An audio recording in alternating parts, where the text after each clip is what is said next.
Right, how are we doing everybody, and welcome to Russell Heritage Golf. Today we're talking about the biggest problem with swing playing, and what I mean by this video really is that using it as solely a reference point. Now, recently started to do some videos on the channel where I've talked about the basics of the things that every golfer needs to do.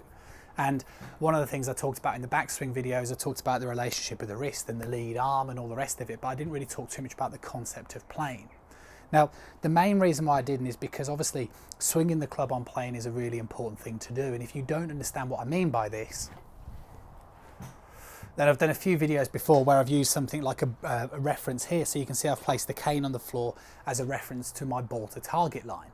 Now, what this means is that basically as long as my shaft is pointing down towards the ball to target line, irrelevant as to where my arm is, basically means that I'm adhering to the law of being on plane. Now, the reason why this is a problem, because when I talked about the backswing, I talked very much about the importance of creating a good hip rotation, but understanding the concept of creating an internal hip rotation. This is one of the things that most golfers get wrong. Most golfers kind of understand the concept of rotation and they start doing things like moving the upper body over that leg. Now, the problem is, and I see this quite a lot with people that have had maybe a couple of sessions or they've kind of watched a lot of content on the channel and they start trying to understand keeping the club on plane. But the point is, it's only relative to the position you're in. So what I mean is that if I did it correctly, let's say I correctly turn my pelvis in towards that leg, so I create that decent hip rotation going back. Now all of a sudden, I can see the way that by creating the correct amount of forearm rotation on this side and holding on to the correct amount of angle on the back of my trail wrist, means that the shaft is pointing down towards the ball to target line, which means I'm on plane. The problem is let's say I did the wrong move. So let's say I turned over my leg, and I'll exaggerate for the point of this video, and then I do things like try and keep the club on plane. What starts to happen is that you're kind of manufacturing a movement with the hands and the arms to keep the club on plane. And actually, if you kind of put that into context, like this position now, the shaft, if you were videoing it from a side-on perspective, would look like I'm perfectly on plane. But the reality of the situation is because of how I've moved my body, if I now move my body correctly, you can see how the shaft now starts to look. But you would never see that because of how masked it is.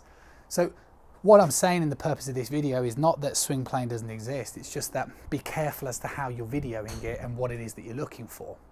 A lot of people, I walk up and down the range and they use things like I've got here, but you see them where they put the cane in the ground and then they're trying to make sure the shaft works up along it. Again, that's absolutely fine, but it's not fine if you kind of move this way, you know, or if you slide too much. Because if you're concentrating so much on keeping the shaft on plane, but you're not actually focusing very much on your functionality of your movement, then you're never going to see the problem as to what it's worth. So my general suggestion would be, yes, swing plane is an important feature in the golf swing and it's not something that I want you to neglect. But you've also got to be careful that it's relative to the position that you're in. So what I would start to do is that for the golfers that are videoing their own golf swing, always draw a line on the back of the hips in the setup position as well from that kind of two-dimensional side-on perspective. If you turn correctly, you'll notice the way the hip should still be on the same line that you draw from the setup position. If that's the case, then you can start to focus more on the plane of the golf club. If you start to notice that you're drifting forward, then this is your priority, not this. This will move as a byproduct of your body moving correctly. If you're somebody who doesn't necessarily video your swing but you're using training aids, then this is where you just need to spend a bit of time where you understand that what you're supposed to do is you're supposed to turn the pelvis into the leg itself, not moving over the leg. And what should start to happen is if you do this correctly, you'll start to notice that you should be able to stay very centered early on in your golf swing. You should start to get a sense that you're shifting pressure nicely between the feet. And you should notice that basically you're able to stay stiller. You know, a lot of golfers that notice that they move around a lot in the golf swing is generally because that's how you're moving around the leg. So in the golf swing, we are not trying to move over the leg, right, in this sort of manner. You are basically trying to get the feel like you're moving into the leg as you swing back. And once you start to understand the difference, you'll start to get a huge difference of things like weight pressure. You'll get a completely different complexity as to when I talk about being centered and pushing pressure into the ground as opposed to turning over that leg. It's a really important thing, and loads of people that come for lessons, this is one of the things that they just don't generally understand.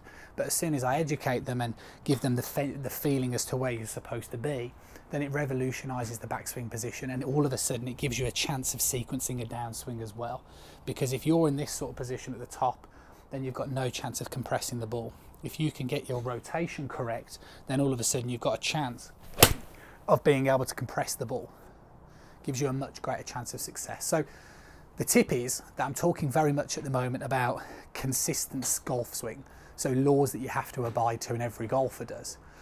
The hip rotation is one. The reason why I didn't talk about swing plane is because if you generally rotate the hips pretty well, and therefore it gives you the decent sort of spinal movement that you need going back, then you're generally going to find that as long as you've got an orthodox pretty golf grip, then you're going to be able to keep the club on plane. Try not to make plane your sole focus. Hopefully you enjoy the video. Hopefully you understand what it is that I'm kind of asking and what it is that I'm suggesting. Always appreciate a thumbs up and a like. Remember, it's absolutely free to press that subscribe button. Press the little bell icon, basically means you'll receive notifications every time a new video comes out. If you've got any questions about your golf swing, then that's why it's absolutely free to send swings into the channel. So in the description below, that's where you'll see my social media links. Basically in there, that's where you can send your swings over to me. I'll annotate over them, give you like a 45-60 second review on what it is that you need to work on. There's loads more that I've recently been talking about the hips recently on the channel, so if you've got any questions about this sort of area, I would definitely point you in the direction of watching that content first, because I talk about it in much more detail than I have done today. Try and work on the hip movement. Maybe don't become so kind of, you know, absorbed in the idea of keeping the club perfectly on plane, and focus more about your functionality, and you'll probably find that the two will coincide together anyway. Catch up with you again soon.